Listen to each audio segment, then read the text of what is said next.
सावधान। जय श्री ओम नमः सिद्धेभ्यः।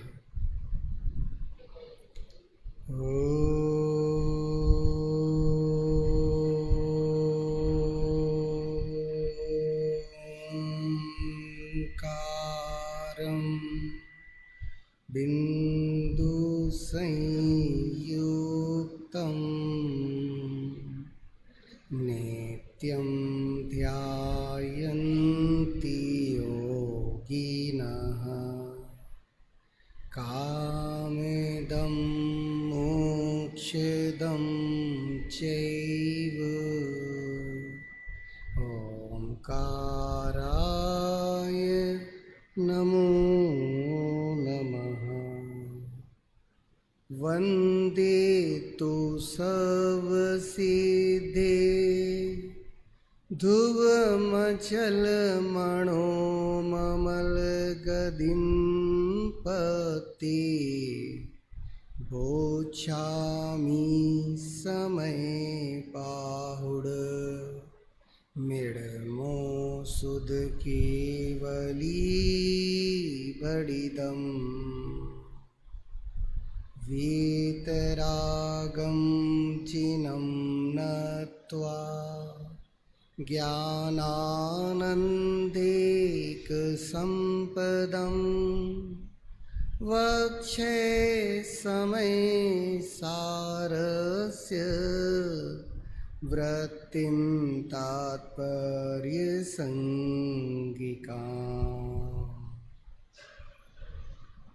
वीतरागी देव शास्त्र गुरु के चरणों में बारंबार नमस्कार हो।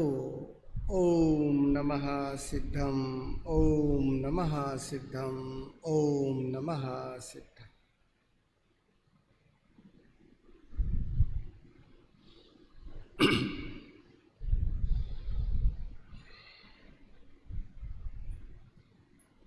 आचार्य भगवान की दिव्य देशना को पुनः सुनने का सौभाग्य हम सबको मिला। सरलता का भावबोध गुरुदेव श्री करवा रहे थे। पंच परमागम के ऊपर जो भी चिंतना है हम सबके ज्ञान का विषय कभी ना कभी तो बनी होगी अथवा साधक दशा में बन रही होगी। कल भी एक मेरा आप सबसे निवेदन था कि पंच परमागम का अध्ययन हम सब ने किया ही है, किया है कि नहीं किया है, पूछ लेना अपने आप से। क्योंकि जैसे पंच परमेष्ठी अत्यंत उपादेय है ना, और उत्कृष्ट, तो पंच परमागम का अध्ययन और उत्कृष्ट, तो अपना पंचम पारणामिक भाव अध्ययन किया कि नहीं किया? क्योंकि स्वाध्याय तो उसी का नाम है प्रभु। आचार्य देव देना क्या चाहते हैं, समझाना क्या चाहते हैं, या हम समझना क्या चाहते हैं? कितनी गजब की बात है। भाषा भी दूर है। अभी गुरुदेव श्री ने बोला ना, शेर को उपदेश मिला। क्यों भाई, सब शेर हिंदी जानता होगा? चलो आचार्य की हम कल्पना करें, संस्कृत में, हिंदी में। अब उस समय काल की भाषा बोलें तो संस्कृत, नहीं तो प्राकृत भी कह सकते हो। क्या जानता था वो? भाषा बाधक नहीं बनती जब भावों की तारतम्यता जुड़ जाती है। हमारे भी भाव इस महान समय पाउड़ से जुड़े तो जो भूलें हो रही हैं ना, जो भाषा में हमारी कहीं कोई कचास भी रह गई हो ना, उसकी भी पूर्ति हो जाती है। लेकिन भावों में यदि कचास रह जाए तो भाई साहब उपलब्धि नहीं हो पाती। मेरा आज प्रयोजन है कि हम सब 13वीं गाथा पे एक बार दृष्टिपात करें। 13वीं गाथा, 13वीं शब्द तो सुना ही होगा। ये 13वीं गाथा पढ़ो तो 13वीं हो जाती है भाई साहब। समझ में आया? हाँ, हो जाती। अब बुंदेलखंड वाले तो जल्दी समझ गए होंगे। मिथ्यात्व की 13वीं करवा दे अरे तेरे लिए लिखी हुई ये गाथा है, मेरी गाथा है, क्योंकि 12 गाथाओं तक तो आचार्य देव ने तुम्हें तुम्हारी सीढ़ियों पे चढ़ा के ऊपर लेकर आए। संपूर्ण समय सार को भी देखो, तुम लोग समय की भूमिका से बंधे हुए हो, हम सब समय सार से बंधे हुए हैं, समय सार में हैं। दादा का तो सूत्र वाक्य हम यहाँ आपको बार बार दिखाते हैं, तुम समय सार और हम समय सार, संपूर्ण आत्मा समय सार, दे गए हमें वे समय सार, गा रहे आज हम। क्यों? क्योंकि है समय सार बस एक सार, और है समय सार बिन सब असार। है ना ये नियम अपने जीवन का? तो समय सार को समझने के लिए जो आपको हो सके वो करना चाहिए। समय सार की उपलब्धि पूर्ण 12 गाथाओं में भी हो सकती है। गुरुदेव तो रोज 16 गाथाओं का निरंतर चिंतवन, 47 शक्तियों का निरंतर चिंतवन करते थे। बोलो हमारे भी कंठ में नहीं बसी होना चाहिए? होना चाहिए, क्योंकि जब शुरुआती होती है ना समय सार जी की, तो सबसे पहले नमस्कार से होती है। भाई साहब, किसको नमस्कार करके अपन ने शुरुआत करी समय सार की? अभी अभी अपन ने मंगलाचरण भी बोला ना, किसको नमस्कार कर दिया? वंदितु, किसको नमस्कार किया भाई साहब आपने? अपने को नमस्कार किया। न्याय के ग्रंथ तो मंगलाचरण इष्ट देव को नमस्कार करके प्रारंभ होते हैं। तो तुम्हारा इष्ट कौन है? जब तक तुम्हें तुम्हारी निज शुद्धात्मा इष्ट नजर नहीं आ रही है, तब तक तुम्हारा नमस्कार भी अधूरा है। वंदितु सब सिद्धे। देखो मैं गाथा 13वीं पे ही आऊंगा, लेकिन जरा जज तो कर लूं कि 12 गाथाओं तक का आधार बोध है कि नहीं तो फूटी बाल्टी में पानी भरने से कोई मतलब नहीं है। इसलिए मनीष शास्त्री की आदत भी नहीं, इसलिए थोड़ा सा तुम्हारे पास आधार हो, अवलंबन हो, समझ हो, जरूरी। वंदितु सब सिद्धे में तुम नमस्कार करके आए। किसको किया बहन? किसको किया? सब सिद्धे, सिद्धों को किया। स्वरूप समझ के किया कि बिना स्वरूप समझे किया? स्वरूप समझ के किया। बिना स्वरूप समझे तो भाई साहब, जे स्वरूप समझा बिना पाम्यो दुख अनंत। स्वरूप की समझ नहीं है तो सारे दुख की धारा खड़ी है। मैंने नमस्कार किया किसको? अब उस सिद्ध पने में तुम अपने स्वरूप को भी रख पा रहे हो तो तुम्हारा नमस्कार सार्थक है, क्योंकि सिद्ध में भी हूं क्या भाई साहब? निश्चयाभासी मिथ्या दृष्टि वर्तमान पर्याय में अपने को सिद्ध समान शुद्ध मानता है। पहला स्वरूप, चारों बिंदु स्मरण हो जाना चाहिए। मैं भी सिद्ध समान हूं, सिद्ध समान सदा पद में लो, लेकिन वर्तमान पर्याय में नहीं। देखो कहां मिस्टेक हो रही है उसे पकड़ना। स्वभाव से मेरा सिद्ध समान पना किस भूमिका में है? स्वभाव से। और भूतकाल वर्तमान काल इन्हीं को नमस्कार किया है कि भविष्य काल के सिद्धों को भी नमस्कार किया? तुम भविष्य काल के सिद्धों में शामिल हो तो भैया अपने को नमस्कार मतलब झुकना, नमना। तुम बाहर की तरफ ही मत नमना। तुम्हें नमस्कार करना है तो थोड़ा झुक जाओ, अपने अंदर झुक जाओ तो समय सार पढ़ पाओगे। इसकी चाबी ऐसी खुलती है भाई साहब। चाबी होती है ना भाई साहब, घुमाते हैं अपन, उल्टी दिशा में घुमाओ ना तभी खुलता है ताला। ऐसा घुमाओ तो नहीं खुलेगा। ऐसे यहां का ताला भी कि उधर तो तुमने घुमा दिया है, किस तरफ घुमाना जरूरी? अंदर की तरफ, तब समय सार का ताला खुलता है और पहली गाथा तुम्हारे सामने आती है। और जस्ट समय सार कहने का जो भाव है उसमें समय का मतलब क्या है ये समझाने को दूसरी गाथा खुल जाती है। सबको स्मरण हो जाए धारणा ज्ञान। और मैं पुनरोक्ति को दोष नहीं समझता, भले ही आपने इतनी बार स्वाध्याय किया है, लेकिन ये धारणाएं स्पष्ट सीढ़ियां नहीं बनी होंगी तो मेरी 13वीं गाथा की चर्चा सार्थक नहीं हो पाएगी। दूसरी गाथा में समय, कल भी अपन ने बात करी थी, स्व समय और तुम कौन हो। समय यानी आत्मा और समय सार मतलब शुद्ध आत्मा। समय सार तो पूरी दुनिया में एक है। कौन भाई साहब समय सार? मैं कि वो सिद्ध परमात्मा? समय सार एक है, और वो कौन है? मैं हूं। और समय की बात जब करी तो तुम्हें समय के स्वरूप का परिचय भी है ना। हाँ, जीवो चरित दंसण नाण ठिदो तम ही ससमयम जान। जो अपने दर्शन ज्ञान चारित्र में स्थित है, तकलीफ यह है कि अपने दर्शन ज्ञान चारित्र का भी अपने को स्वरूप बोध नहीं है। क्योंकि जब अपना घर जब तक डिसाइडेड नहीं हो ना, तो सारे ही घर तो भाई साहब पर ही है। इसीलिए जो स्वसमय पर समय की सुंदरता और पोगल कम पदेशट ठिदम चतम जान पर समयम। समय दो प्रकार का, स्वसमय और पर समय। तुमसे तो बस चिंतन के लिए आग्रह कर रहा हूं, तुम बताओ इसमें कौन से समय अपने आप को देख रहे हो, स्वसमय की पर समय? आपके उत्तर आपको ही देना है। मुझे यहां तक ना आवाज आ पाती है और ना मुझे जरूरत है। मैं तो आपसे कह रहा हूं, समय सार पढ़ने की एक कला भी होती है, उसे सीख जाओ, अपना अंतर्बोध जगाओ। अरे मैं कौन? स्वसमय की पर समय, पुद्गल कर्म के रंजायमान। अरे कितनी बड़ी बात अभी अभी गुरुदेव ने बोल दी। हाँ, मैं मतलब सोचो, मिथ्यात्व किसे कहते हैं? किसे कहते हैं? अरे अभी गुरुदेव को तुमने ताजा ताजा सुना है, इसलिए पूछ रहा हूं, किसे कहा मिथ्यात्व? भाई साहब, उल्टी मान्यता को मिथ्यात्व, ये तो बाल बोध की पढ़ाई। और जब इधर की पढ़ाई आ जाए तो राग की रुचि का नाम मिथ्यात्व। राग की रुचि? क्या मुझे राग की रुचि का भाव पड़ा है? बुरा राग तो अपने को चाहिए ही नहीं, लेकिन प्रशस्त होता है ना मां, प्रशस्त राग।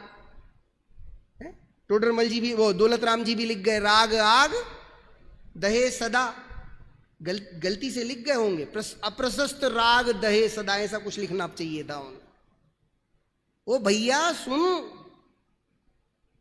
राग आग है, द्वेष की क्या तुझसे बुराई करें, वो तो दुनिया कर रही, तुझे समझाया है। तो राग की रुचि मिथ्यात्व है, ये सुंदर बात अंदर में बैठ जाए।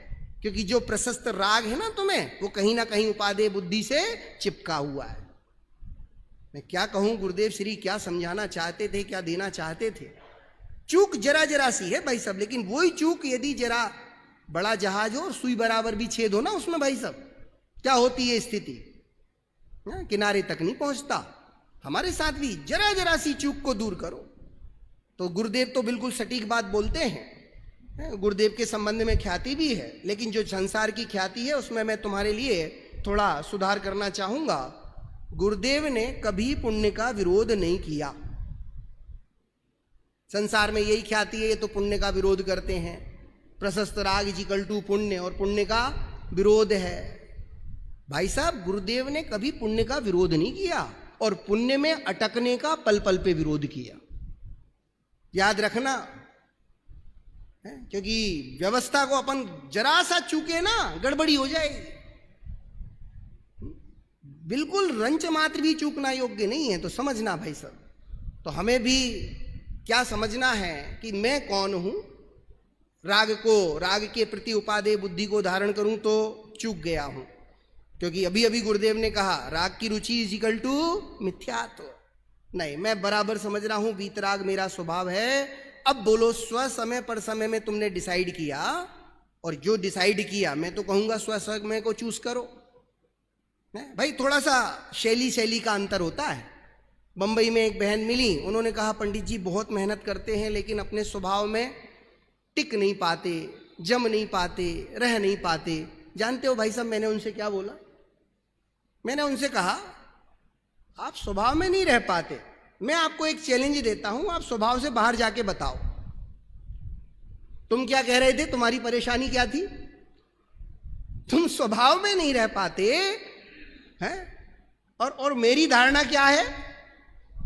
तुम स्वभाव से चैलेंज है, बाहर जाके तो बताओ। तकलीफ यह है अभी स्व समय के सिद्धांत की भी सुंदरता तुम्हारे अंतरंग में घटित नहीं हो पा रही, इसलिए तीसरी गाथा का जन्म हुआ। क्या कह रही है भाई साहब तीसरी गाथा? दुनिया में सबसे सुंदर वस्तु सबवत सुंदरो लोक में। हां जी, पूरे लोक में कौन सी चीज सबसे सुंदर? स्व समय। बराबर। इसका परिचय नहीं मिला, और जिसका परिचय मिला, चौथी गाथा क्या कह रही है भाई साहब? सब मेरे साथ सीढ़ियां चढ़ते चलना भाई। क्योंकि अपने यहाँ तो साधर्मी का सबसे बड़ा वात्सल्य प्रेम गुरुदेव ही सिखा के गए। पीछे रह गया हो तो हाथ पकड़ के ऊपजा खींच ले। चौथी गाथा, सुध परिचिदाणु भूदा। श्रुत है, परिचित है, अनुभूत है। वो जो अनुभूत नहीं होना था वो अनुभूत है, और वो जिसका अनुभवन होना था वो अभी तक अछूत है, छुआ नहीं तूने उसे। इसलिए भाई मैं अब तुझे वो बताऊंगा। पांचवी गाथा प्रतिज्ञा की, तम में यत्त विहत्तम दाए हम अपनों सभी वेण। क्यों भाई साहब, बताऊंगा कि दिखाऊंगा? अब अनेक शब्द दर्शाऊंगा। मैं तो आचार्य की उस व्यवस्था से भाई साहब इतना अभिभूत होता हूं जो उनका आत्मबल है। क्या बोल रहे हैं भाई साहब? आत्मा को दिखाऊंगा। अरे कोई आत्मा कोई वस्तु है क्या कि उठाया और ये हाथ में दिखा दी? ये लो आत्मा, हाथ पे रखे आंवले की भांति। कितनी बार पढ़ा है दीदी? पूरा विश्व समुदाय हाथ पे रखे आंवले की भांति जिनको स्पष्ट झलकता है, उनके लिए ये आत्मा भी उसी तरह स्पष्ट झलक रहा था। तो अंदर से शब्द निकले, दाए हम अपनों सवे वेण। पूरे वैभव से दिखाऊंगा। पर यदि दाएज प्रमाणम, दिखाऊंगा तो, दर्शाऊंगा तो, और दर्शाऊंगा प्रमाण को। लेकिन मां मजबूरी है, प्रमाणभूत वस्तु को नयों से ही कहा जाता है। वस्तु के एक देश अंश को नए कहते हैं। कल आदरणीय शांति जी भाई सबकी क्लास सुनने में आई थी। ज्ञाता के अभिप्राय को नए कहते हैं कि वक्ता के अभिप्राय को? किसको नए कहा? क्यों? वक्ता का अभिप्राय नहीं है। विचार तुम्हें करना होगा। नए मतलब वस्तु का एक देश।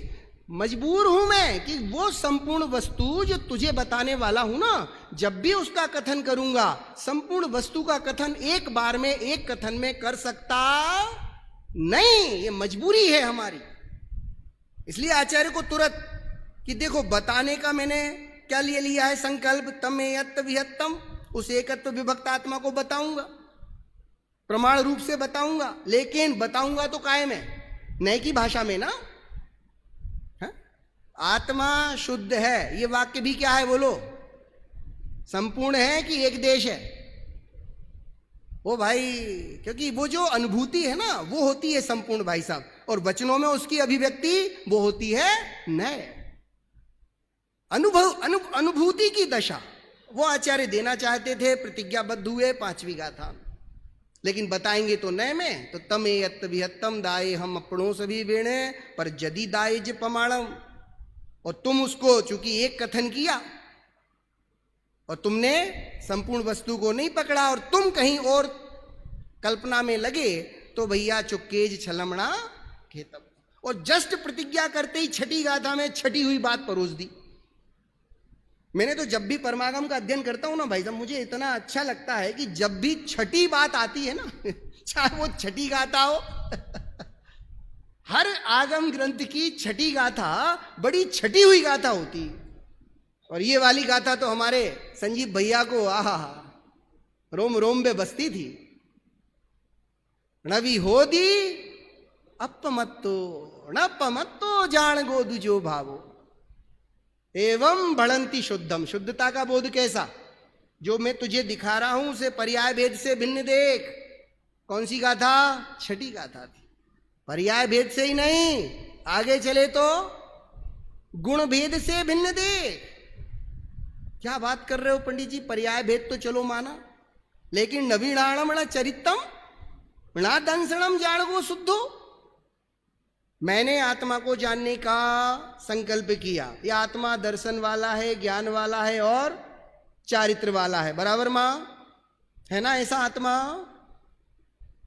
आत्मा ऐसा है ना? आचार्य फिर रोक दे रहे, गुण भेद भी नहीं चाहिए।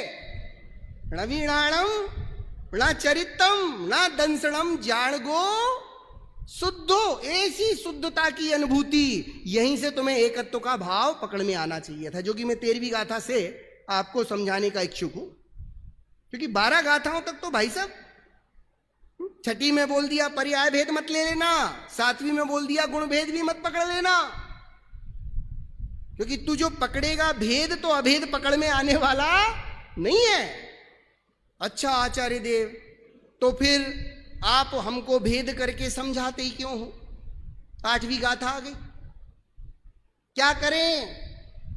ख्याल आता है ना? मैं संकेत इसलिए कर रहा हूं कि आप धारा प्रवाह जुड़ सको मेरे साथ। 8वीं गाथा भाई साहब क्या कह रही है?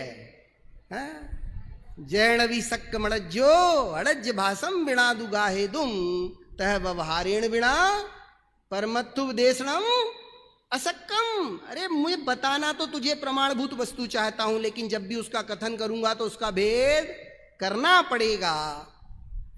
मुझे परमात्म जी से मिलना है। परमात्म जी कौन? वो जयपुर वाले। बोलो भाई साहब, केवल इतना शब्द लेके मैं चला जाऊं ना तो मेरे ख्याल से भाई साहब के नामधारी भी जयपुर में भाई साहब कितने निकल आएंगे? हाँ निकलेंगे, लेकिन इन तक पहुंचना हो तो इनके साथ और भेद जरूरत पड़ने वाली। कौन से परमात्म जी?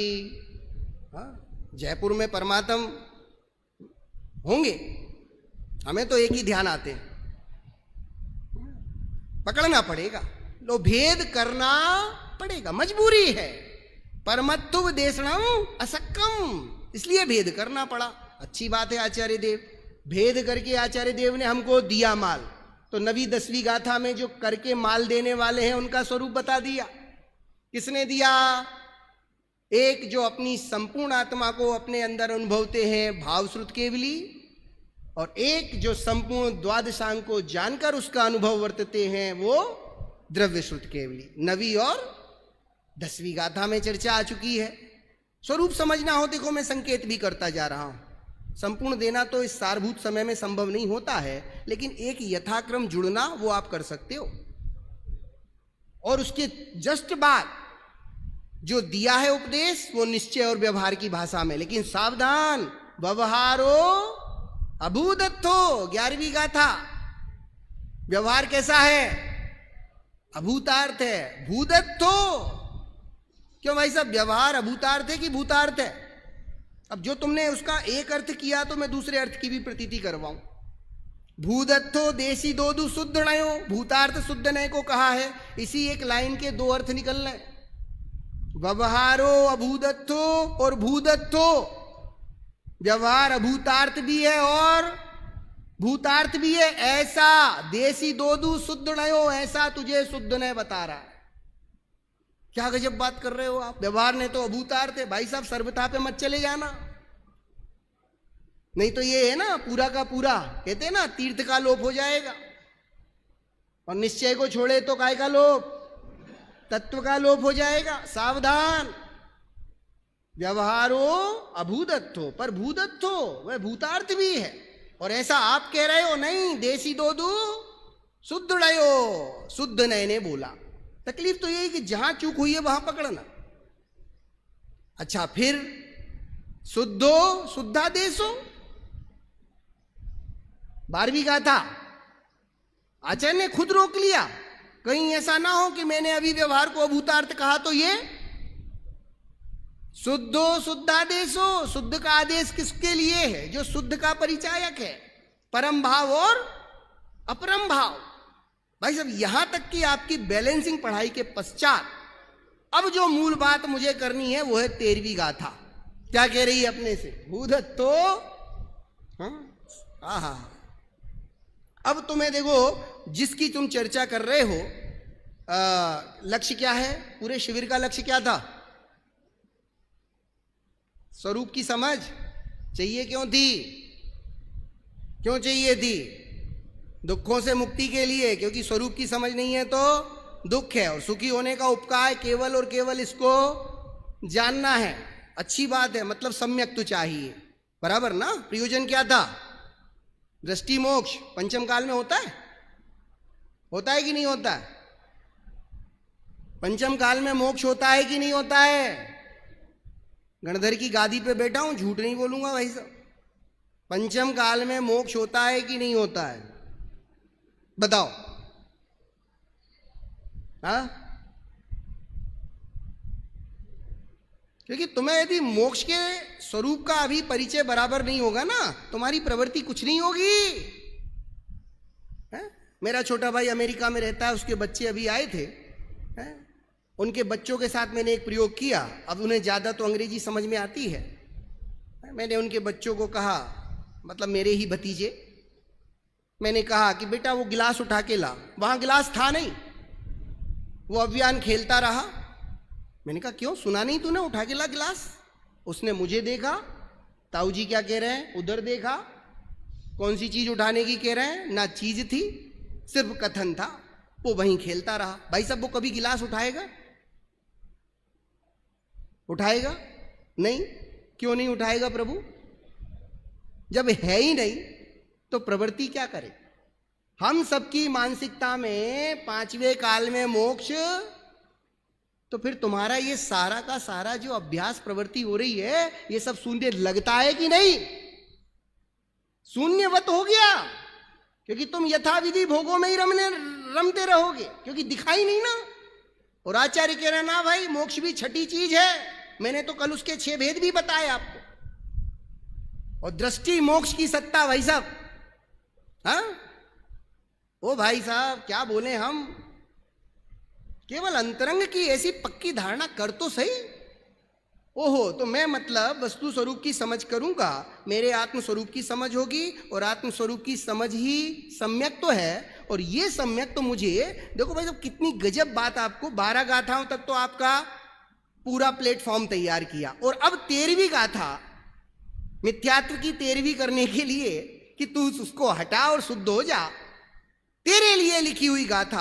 हा अद्भुत है। मैं तो कहूंगा इस गाथा को पचा लो। भूदत्थेणाभिगदा जीवा जीवाय पुण्य पावं चा आसव संवर्णिज्जर बंधो मोक्षोय सम्मतम। क्या समझ में आया? भूदत्थे णाभिगदा, भूतार्थ से अभिगत कर, भूतार्थ से जान, भूतार्थ से जान। देखना हम गलती कहां करेंगे उस पर मैं आपको हाईलाइट करूंगा। अभी आचार्य की पहली गाथा का पहला वाक्य, पहला शब्द भूदत्थे णाभिगदा, भूतार्थ से जान। क्या जानू आचार्य? जीवा जीवाय पुण्य पावम चा। अर्थ की प्रसिद्धि हो रही है ना। जीव को भी जान, अजीव को भी जान, पुण्य को भी जान, पाप को भी जान। अच्छा, 4 चीजें हो गई। और भी है? हाँ, और भी है। आसव संवर निज्जर, आश्रव को भी जान, संवर को भी जान, और निर्जरा को भी जान। काम खत्म। बंधो, बंध को भी, और मोक्षो, मोक्ष को भी। और फिर क्या लिख दिया आचार्य देव आपने? या सम्मतम, या सम्मतम, ये ही सम्यक तो है। आचार्य सम्यक किसको कहते हैं? क्या आपने बोला मैं भूतार्थ से नव तत्वों को जानूं, और इसका नाम सम्यक तो है। कभी तुमने अभी तक इस बात पे ध्यान देके प्रसिद्धि करी? भूतार्थ से नव तत्वों को जानने का नाम सम्यक तो है। थैंक यू आचार्य, बहुत सरल बात बता दी आपने। तो मैंने तो जान रखा है। Condition apply. जाना, काहे से जानना भाई साहब? भूतार्थ से। नव तत्वों को भूतार्थ से जानना। बोलो किसको नव तत्व के नाम पता नहीं है? हाँ, तत्व के घर पे घूम के आए हो कि नहीं? तत्व कितने प्रकार के होते हैं? हाँ, 1 है कि 2 हैं? 2 हैं कि 7 हैं? अरे 7 है कि 9 हैं? देखो, घर गए हो तो परिचय है। तत्व की तो पहले परिभाषा भाई साहब। हम ये प्रशिक्षण शिविर लगा रहे हैं। तत्व किसे कहते हैं? बोलो परिभाषा। हाँ श्रद्धा, तत्व किसे कहते हैं? खैर क्या करूं, मैं भी मजबूर हूं, आपसे इतनी दूरियां हैं, समूह इतना है, पीछे से बोलने वाले की आवाज यहां तक नहीं आएगी। लेकिन जो समझ रहे हो, आपके भावों को मैं ही शब्द दे देता हूं। वस्तु की शुद्धतम अवस्था को तत्व कहते हैं भाई साहब। वस्तु की शुद्धतम, प्योरेस्ट फॉर्म, क्योंकि हमने साइंस में भी पढ़ा है एलिमेंट एंड कंपाउंड। तत्व मतलब कोई दूसरी चीज मिल जाए तो, अरे हमारे आदरणीय दादा तो इस बात को इतना सौंदर्यपूर्ण तरीके से विवेचित करते थे, हैं? दो शुद्ध चीजें भी मिले ना भाई साहब तत्व किसे कह रहे हैं? तत्व वस्तु की शुद्धतम अवस्था। तत्व कितने भाई साहब? एक नहीं है तत्व। अरे तत्व को तुमने एक से ज्यादा किया ना, तत्व को तुमने एक से एक, अहम एक को से एक से ज्यादा किया ना, क्या हो गया? तत्व खत्म, क्योंकि दो का जुड़ा नहीं तो तत्व एक है। हाँ भाई साहब, जब उस तत्व की बात करो तो मैं अपने को ही देखता हूं, अहम एक को, मैं एक हूं। जिस तत्व की चर्चा आगम के आधार से बोल रहे हो वो तत्व वैसे दो है कि सात है भाई साहब? कितने हैं? क्या लगता है? आप सब लोग जीवंत होके बैठा करो, मेरी आदत बड़ी चेंज है। मैं नहीं चाहता कि आप सिर्फ सुनने वाले बनो, समझाने का लक्ष्य तो समझ के बोलो। हाँ, कितने हैं भाई साहब? सात है ना? आगम अपेक्षा से तत्व कितने हैं? सात की दो? विचार करो पंडित जी, देखने में तो दो ही आएंगे, जीव और अजीव। तत्व की भूमिका दो पे आके टिक गई, क्योंकि बाकी के क्यों नहीं कह रहे? बाकी के सारे तो उसकी प्रक्रिया है। आश्रव, बंध, संवर, निर्जरा, बताएं भाई साहब, ये प्रक्रिया का नाम ही है ना, वस्तु तो नहीं है। वस्तु की अवस्था तो दो रूप में छांट ली ना आपने, जीव और अजीव। अभी गुरुदेव कह रहे थे ना, तू स्वयं एक वस्तु है, मैं जीव हूं, मेरे अलावा सब कौन है? आपको अजीब कह सकता हूं मैं?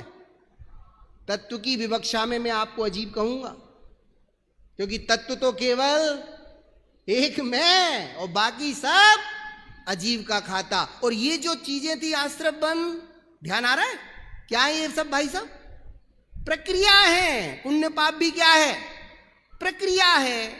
अब इस प्रक्रिया में सबसे बड़ी बात है, ये सारी की सारी, चाहे अब बची हुई 7 में से 2 कम कर लो या 9 में से 2 कम कर लो, जो भी तुम कर सकते हो, जोड़ घटाना तो बराबर होगा ना, है? तो 2 को हटा लिया तो बची हुई 7 की 7 प्रक्रिया। अब मेरा प्रश्न ये है, अच्छी है कि बुरी है? क्यों साहब? हाँ, प्रक्रिया है ना, प्रक्रिया अच्छी होती है कि बुरी होती? पंडित जी ये पढ़ाई उल्टी पुल्टी क्यों करवा रहे हो? पहले सिखाया था इसमें इतने हे, इतने उपादे, अब क्या कह रहे हो आप? पहले तो 7 तत्व ही हमारे कम करवा दिए, 9 तत्व भी कम करवा दिए, मूल में ले आए। तत्व कितने? 2। और गहरे से देखे तो ध्यान देना, ये जितनी सुंदरता है ना आप पा रहे हो, ये डेप्थ में जाके ही मिलेगी। घुसते जाओ, घुसते जाओ। ओहो, मतलब पूरी की पूरी प्रक्रिया जो भी है वो तत्व के स्वरूप को समझाने के लिए बताई है। और प्रक्रिया तो बहन, कुछ प्रक्रिया अच्छी कुछ बुरी, बराबर ना? आश्रम बंद, वो डंडे वाले बाबा भाई साहब, हैं? याद आ जाती है बचपन की वो दशाएं, डंडा हाथ में लेके बैठते थे, आश्रम बंद हे छे। कैसे आश्रम बंद? ध्यान देना, वो बचपन में पड़ा हुआ भाव आज भी जीवंत होता है, और आज भी वो भाव जो और गहरा हो चुका है गुरुदेव के समागम से, उसकी जागृति होनी चाहिए। क्योंकि अब मैं क्या कहूं, अनुकूल कहें प्रतिकूल कहें, यह, क्योंकि अनुकूल और प्रतिकूल कुछ भी नहीं होता है? अरे हम तो भाई, मैं तो जिनका शिष्य हूं, आदरणीय दादा है, उनके द्वारा बताई हुई पुण्य पाप की परिभाषा भाई साहब ऐसी खचित परिभाषा है। दादा बोलते थे भाई साहब हमसे, कि बता मनीष पुण्य किसको कहें। हम लोग अपनी भाषा में बोल देते थे दादा, अनुकूलता का मिलना, साता सामग्री का मिलना। कह रहे नहीं, जो हमें अपनी शुद्धात्मा की तरफ ले जाए उसका नाम पुण्य, और जो तुझे शुद्धात्मा से दूर ले जाए उसका नाम। उसी दिन खचित कर ली थी दिमाग में।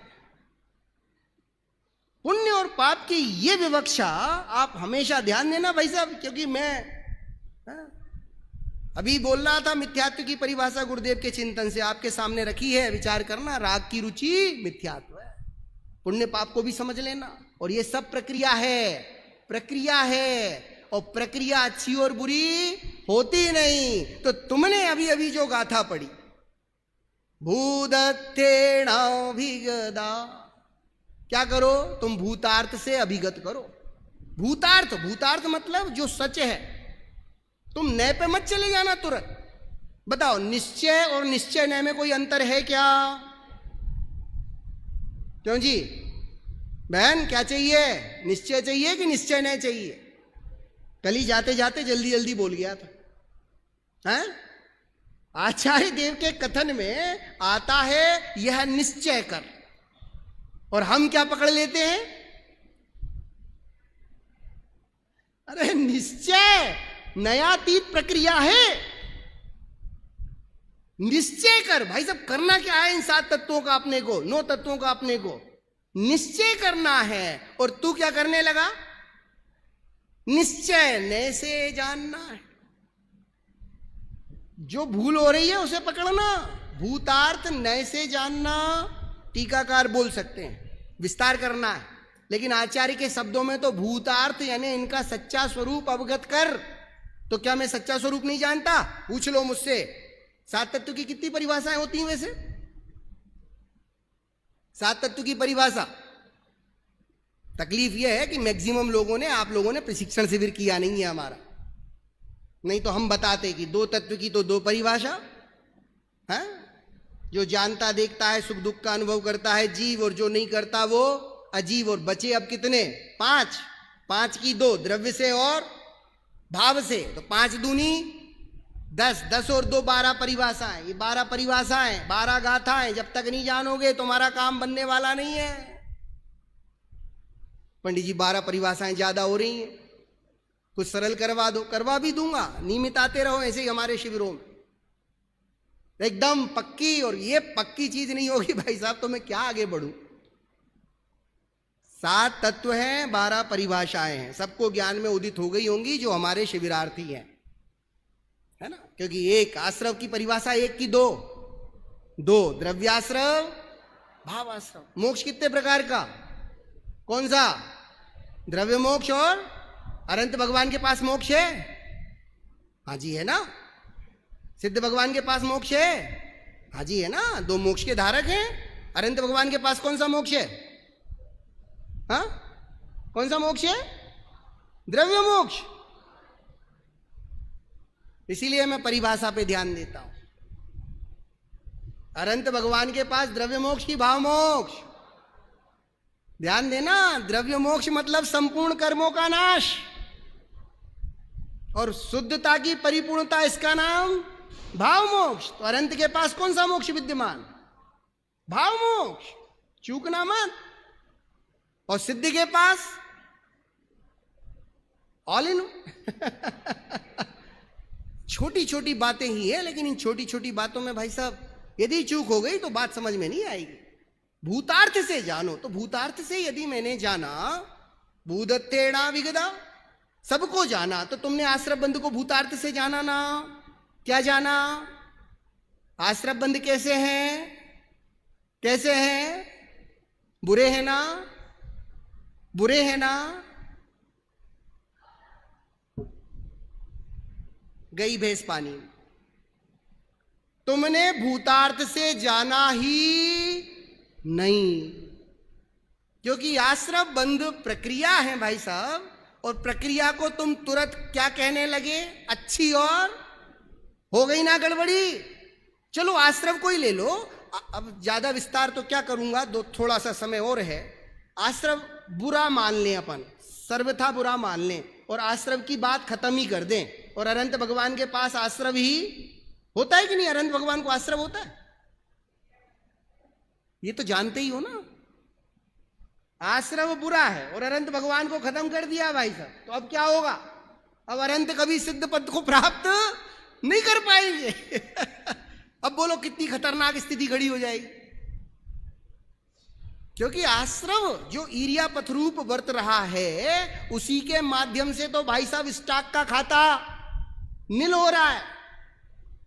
यदि वो स्टॉक खत्म नहीं तो सिद्ध दशा उत्पन्न नहीं। यही है ना स्वरूप। आश्रव बुरा की अच्छा। अब बोलो, तुमने जो जस्ट जगह जगह लगाई है, इसीलिए मैं कहता हूं बार बार भूतार्थ से जानो। तेरी भी गाथा खुद कह रही है। अच्छा, पुण्य और पाप अच्छे की बुरे हैं? बोलो, यहीं पे पुण्य अच्छा पाप बुरा, ओ भाई साहब दोनों को एक खाते में रखने की कला सीख। बोलो, आप बनारसी दास जी को याद करते हैं? क्या सुंदर काव्य लिखा है। जैसे काहू चांडाली जुगल पुत्र जने तीनी, एक दियो बामन के एक घर राख्यो है। क्या भेद पड़ा दोनों? बामन कहायो तीनी मध्य मास त्याग कीनो, चांडाल कहायो तीनी मध्य मास चाख्यो है।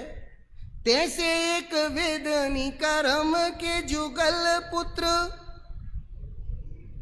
एक पुण्य एक पाप नाम भिन्न भाख्यो है। पर दो माही दौड़ धूप और दो कर्म बंध रूप, याते ज्ञानवंत नाही कोई अभिलाख्यो है। समानता का ये भाव वीतरागता की उत्पत्ति होने पर ही होता है। और जहां तुमने इनमें असमानता का भाव लिया, बोलो भाई साहब, गुरुदेव की बात परम प्रसिद्ध, राग की रुचि ही मिथ्यात्व है, पुण्य की रुचि ही मिथ्यात्व है। समझना पड़ेगा गहरे से। इसलिए बोलो, आज ये सातों के सातों में, क्योंकि मैं आश्रम बंद, जिसको तुम अभी तक क्या कह रहे थे, बुरे बुरे बुरे, तुम्हारा बुरे कह के उन्हें देखना, क्या ये भूतार्थ से अभिगत किया हुआ वस्तु सत्य है ना? चूक गए कहीं। अब भूदत्ते नाभिगदा, भूतार्थ से देखो। भूतार्थ मतलब सत्यार्थ ये है कि कोई अच्छा और बुरा तो है ही नहीं। ओहो, कल ही भाई साहब ने जाते जाते प्रवचन में गजब का बड़े पंडित जी साहब का वाक्य बोला था, मिथ्या दृष्टि ही प्रसिद्धि कर रहा है शुद्ध तत्व की। समझना पड़ेगा भाई साहब। ये स्वरूप की सुंदरता पकड़ने में नहीं आई तो अब हमारे प्रश्न तो कभी खत्म होने वाले नहीं है। हम तो तुरंत आचार्य के सामने फिर हाथ जोड़ के खड़े हो गए भाई साहब। आचार्य के सामने खड़े होके हम कह रहे हैं, आचार्य देव आप कह रहे हो भूतार्थ से देख। अरे हमें तो भूतार्थ का ही पता नहीं है। ध्यान देना, ये सीढ़ियां जो बनी है ना, एक एक सीढ़ी कैसे बनती गई वो समझना पड़ेगा। भूतार्थ क्या होता है, इसको आपको आचार्य देव ने समझाया। कौन सी गाथा? 14वीं गाथा। क्या कह रही है 14वीं गाथा? भूतार्थ क्या है? क्योंकि हमें नहीं मालूम। आपने कहा भूतार्थ से देख, 9 तत्व को देख, तुझे भूतार्थ से देखते ही सम्यक उपलब्ध होगा। आचार्य हमें साधन दे दो। तो वह आचार्य ने जो 14वीं गाथा दी है, विचार करना हम सबके लिए अभीष्ट है? जो पसदिया पाणम, जो तुझे ऐसा दिखा है तो तेरा भूतार्थ है तेरे पास, और ऐसा नहीं देख पा रहा तो अभी तेरे पास भूतार्थ कैसा? जो पसदी अपाणम, पूरे 5 विशेषण चाहिए मुझे। आप सब लोग बराबर यदि स्वाध्याय की दृष्टि धारते हो तो इस व्यवस्था के अत्यंत आग्रही रहना। क्योंकि भाई साहब हमारे पूर्वजों ने बोला है गांठ का धन और कंठ की विद्या, समय पड़े तो आवे काम।